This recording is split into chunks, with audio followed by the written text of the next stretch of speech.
我吉他成木多，落得吉他手木多落秋，好呀的我吉他成木多，落得。ครับในลำดับแรกนะครับก็คือท่านกำนันตำบลปากกลางนะครับ ประธานคณะกรรมการเนี่ยขึ้นสู่เวทีนะครับเพื่อที่จะให้พรปีใหม่แล้วก็กล่าวเปิดงานและมอบเกียรติบัตรสำหรับผู้ที่ทำคุณประโยชน์ต่อสังคมนะครับเป็นการเชิดชูเกียรติแล้วท่านประธานในพิธีกล่าวรายงานก็จะเป็นท่านนายอำเภอนะครับท่านนายอำเภอก็จะเป็นคนกล่าวรายงาน หลังจากนั้นก็จะเข้าสู่ในบ้านแล้วก็มีหมอขวัญสู่ขวัญแล้วก็ผูกข้อมือเสร็จแล้วก็เราก็จะออกมาตำขนมม้งนะครับหลังจากตำขนมม้งเสร็จเราก็จะมานั่งพักตรงนี้นะฮะเพื่อท่านผู้ว่าจะชมการแสดงอีก2 ชุดในระหว่างนั้นนะครับเราจะมีขนมม้งจิ้มน้ำอ้อยนะครับตามดั้งเดิมของม้งนะครับหลังจากนั้นเสร็จเราก็จะเป็นพิธีเปิดตามสากลต่อนะครับแล้วก็ในระหว่างนั้นก็ระหว่างที่ทำพิธีเปิดเราก็จะมีการมอบเกียรติบัตรสำหรับบุคคลยอดเดิมโรงเรียนมัธยมปากกลางที่นั่นเดิมจ๋อชุดการแสดงเดิมหมู่1นะมาโถแสดงเดิมตาเหลือผู้ว่าอยู่รอดอกมาไปยมมนเหลือใกล้นะไปเอาพิธีเหลือใกล้ตาสุปริยศิลป์สสสิรินทรละมาสูตรท่านนายกองค์การบริหารส่วนจังหวัดท่านมิลินเหล่าอริยะและหัวหน้าส่วนทุกท่านนะครับ10%ของพื้นที่เป็นที่อยู่อาศัย90%เป็นที่ทำการเกษตรประชากรทั้งหมดปัจจุบันนะครับ 8,116 คนนะครับแบ่งเป็นการปกครอง6 หมู่บ้านครับ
ขอเสียงปรบมือสำหรับชุดการแสดงของหมู่6นะครับ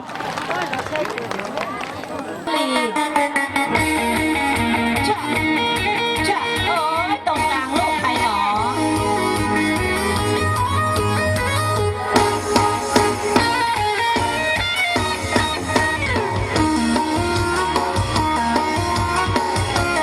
คนดูปรบมือตามจังหวะได้นะคะมันมากผิดจังหวะไม่ได้หนูเต้นไม่ออกต้องขอโทษบางอารมณ์ของคนโสดโปรดทำความเข้าใจไม่ต้องการทำให้โกรธแค่ให้รู้ว่ายังโสดจึงโหลดเพลงมารอสาวเพราะว่าเคยอกหักจากการรักคนมีแฟนอ้อมแขนมีคนรอเขาไปบ้างขออภัยค่ะวันนี้นะคะพวกเราก็จะมีการเดินแบบชุดกลุ่มชาติพันธุ์ค่ะซึ่งกลุ่มชาติพันธุ์นี้นะคะก็จะมีอยู่ในตำบลปากกลางค่ะได้แก่มงอิวเมียนและลัวค่ะขอเชิญทุกท่านรับชมการแสดงได้เลยค่ะขอเสียงปรบมือต้อนรับการแสดงชุดนี้ด้วยค่ะ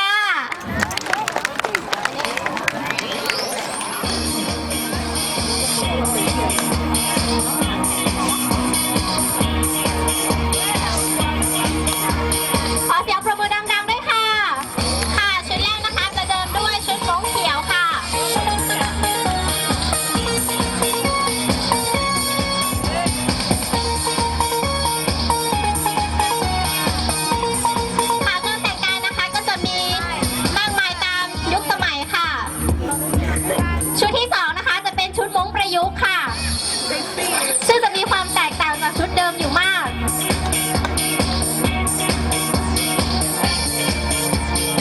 ค่ะสำหรับผู้ชายนะคะก็จะมีการใส่กางเกงขาเดฟค่ะ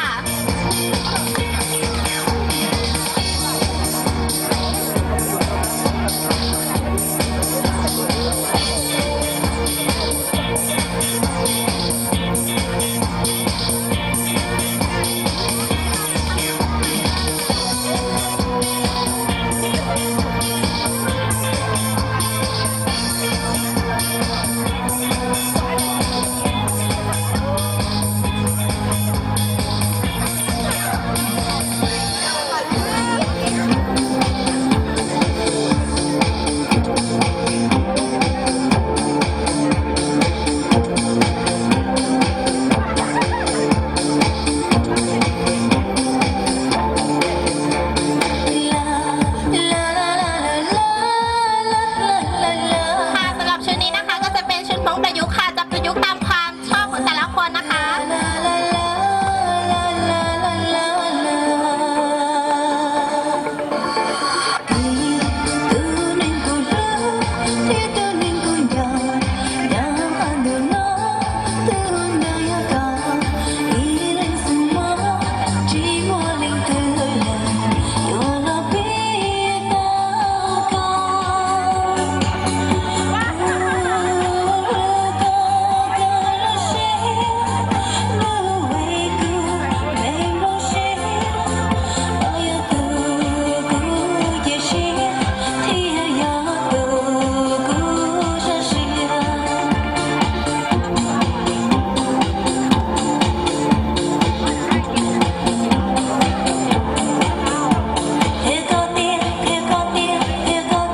ลำดับต่อไปนะคะเป็นการแต่งกายของกลุ่มชนเมียนค่ะ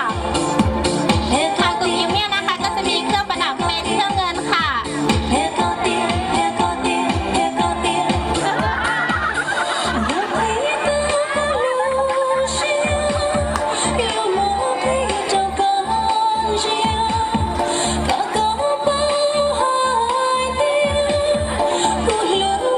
ค่ะชุดต่อไปนะคะก็จะเป็นชุดลื้อค่ะ ส่วนมากนะคะจะเน้นสีแดงนะคะ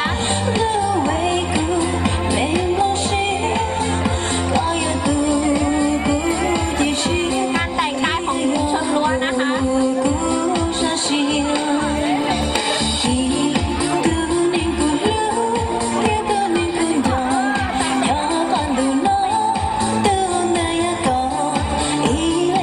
ค่ะต่อมานะคะจะเป็นชุดม้งประยุกต์ค่ะ ประยุกต์แบบคล้ายๆเหมือนของจีนค่ะ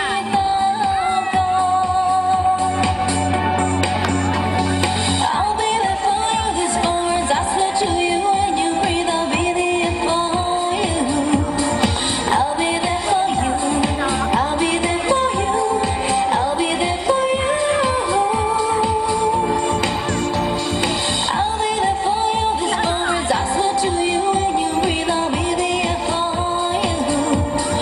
I'll be there for you. I'll be there for you. I'll be there for you. 要回到过路上，有梦里找感觉，高高抱海边，古路过一泪杯，古路过的心，路为故为梦醒，我要独孤夜行，天要独孤上行。 อันนี้เป็นเลขมงคลนะครับเลข 9 อันนี้รอบที่ 1 ครบไปแล้วนะครับ รอบที่ 1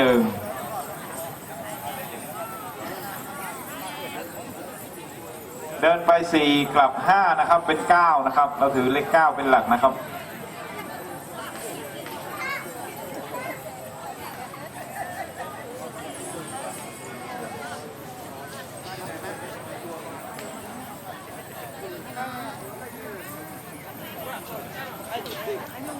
ผู้ว่านะครับอ้อมไปด้านหลังผู้ว่าให้หมดนะครับนี่ก็อ้อมไปด้านหลังเลยนะครับให้ครบนะครับ แล้วก็เดี๋ยวก็เดินกลับอีก5 รอบนะครับ เพราะฉะนั้นจะครบ9รอบนะครับเอาแขกผู้มีเกียรติทุกท่านเดินไปหลังผู้ว่าเลยครับไปข้างหลังผู้ว่าเลยนะครับอันนี้รอบที่1เริ่มแล้วนะครับ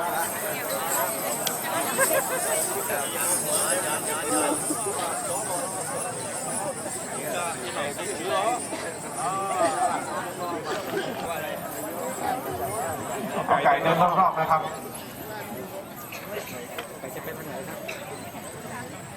เอาหมอหวานมาถึงไหนแล้วครับถึงนี้แล้วครับกำลังจะเข้ามาครับโอเคจับไก่ใส่มากครับต่อครับใส่ก่อน我拿你们地方后上打对吗？一年保姆上。一头可爱不？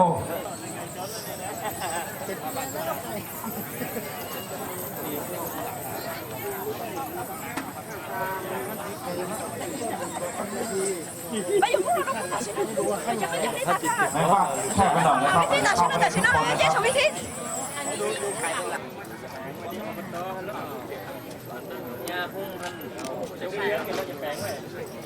好呀，牛吉他声木高，落得吉他手木多落秋。 ผู้ที่1นะครับในการตามขนมนงนะครับขอเรียนเชิญเลยครับ ผู้ว่าเอาสัก12 ยกเนาะ12 ตำ ไม่ไหวคู่ต่อไปแตะมือเลยนะคะออกเลยนะคะ ตอนนี้แตะมือเรียบร้อยนะครับท่านผู้ว่า หน่วยพยาบาลเตรียมพร้อม ท่านผู้ว่าก็ใหม่ท่านนายอำเภอก็ใหม่ครับกับตำบลปากกลางนะครับให้จังหวะคนละครั้งนะครับ จังหวะใครจะตามก่อนนะครับ ให้จังหวะคนละครั้งนะครับ ทะลุไปแล้ว เราร้อยออกกันนะยกขึ้นให้ดึงออกก่อนนะครับค่อยตามต่อไปนะครับ ไม่งั้นจะโดนกัน ครับผม โอ้โหขอเสียงปรบมือให้กับท่านผู้ว่าหน่อยค่ะโอเคเป็นกำลังใจมีท่านนายก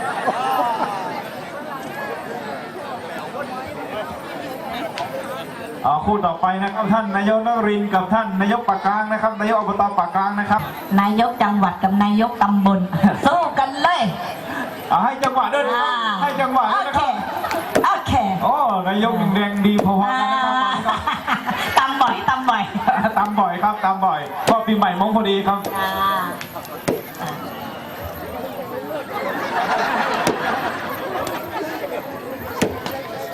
ท่านกำนันยังแรงดี ตามทุกวันครับตอนนี้ปีใหม่ครับตามทุกวันครับ ตามอะไรเอ่ย ตามข้าวครับตามข้าว อ๋อแล้วโอเคเห็นไหม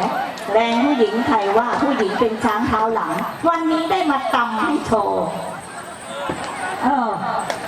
โอเคค่ะเดินทางมาจากออสเตรเลียกับขอบพระคุณนะคะ ครับตอนนี้เดี๋ยวขออีกคู่หนึ่งครับ เป็นชาวออสเตรเลีย อีกคู่หนึ่งนะครับท่าน มีนักท่องเที่ยวจากออสเตรเลีย1 คนค่ะคู่กับ ผู้จัดการธนาคารท่านกิติพงษ์สมจิตนะครับผู้จัดการธนาคารออมสินสาขา เรี บั ยน ว เชิ นะครับ ญค่ะสู้กับ คน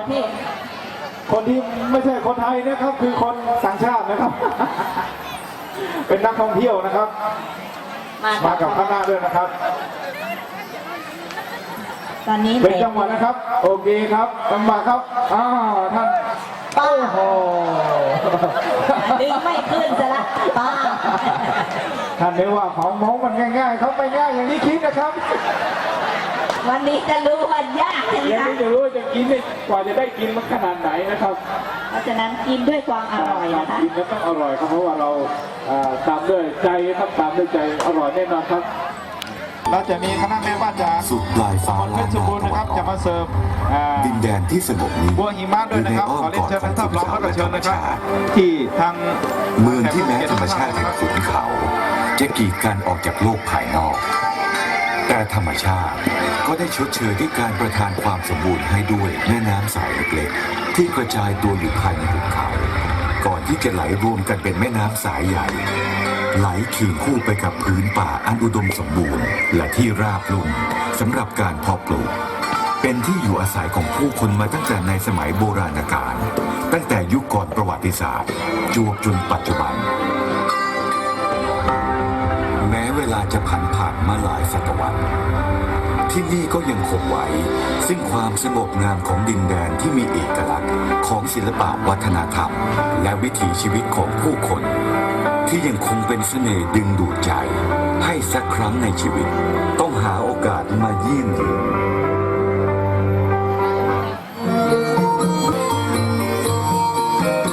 ชุดการแสดงนี้ชื่อว่าชมพูภูคาบางนะคะ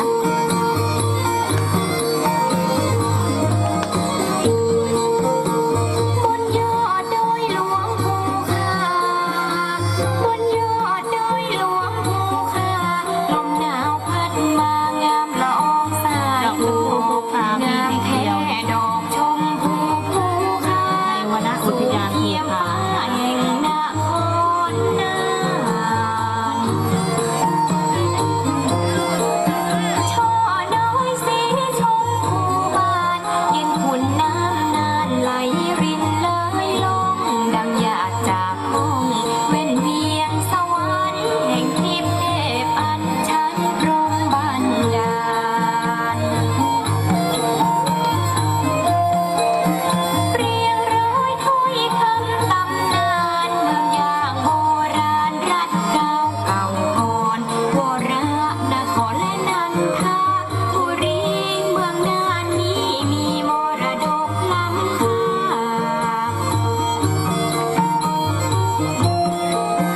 ไหว้สาเจ้าหลวงภูคาดังดวงบุพาสีชมพูงามต้อนรับเมื่อยามแขกแก้วมาเมืองชมความรุ่งเรืองเมืองวัฒนธรรม แห่เรือเรือเรื่องลำนำงามจิตรกรรมวัดภูมินแต้มแต่งเมืองน่านเมือง เลขาจูมานี่หน่อย สมสีทองงามล้ำเรืองรองพระธาตุแช่งภูเพียง แอวดอยแอววัดแอวเวียงแอวฟังสำเนียงเสียงสอง ศิลปะวัฒนธรรมการแสดงของคนจังหวัดน่านนะคะ เชิญท่านมาเยือนเมืองน่านล้านนาชมพูภูคาเบ่งบานบนดอยงามล้วนเลิศลอยรับลมหนาวลม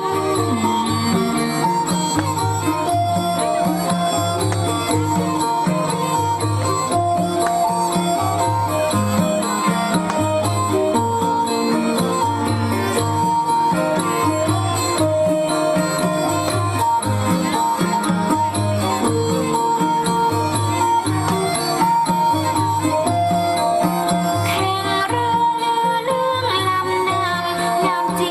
ตรกรรมดินประสานฟ้อนเงินงามตาเป็นใครได้มายากแท้ลืมเลือน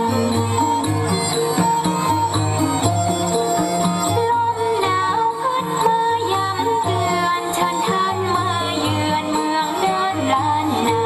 ชมพูภูคาเบ่งบานบนดอยงามล้วนเลิศลอยรับลมหนาวลม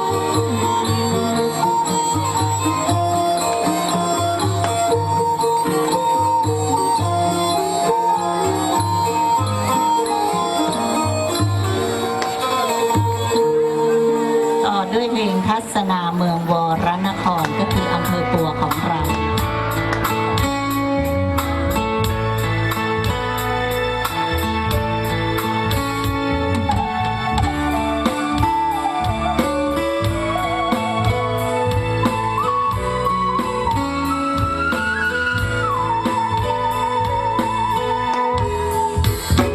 เมืองปัวนี้งามสวยเด่นดังเป็นสวรรค์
ขอบพระคุณค่ะขอส่งความสุขปี 2559 แด่ทุกท่านที่มาร่วมงานในวันนี้นะคะ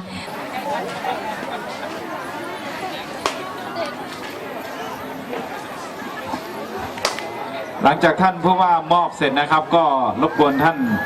ทำพิธีเปิดไปในตัวเลยนะครับ เพราะว่าเพื่อไม่ให้เสียเวลานะครับสำหรับ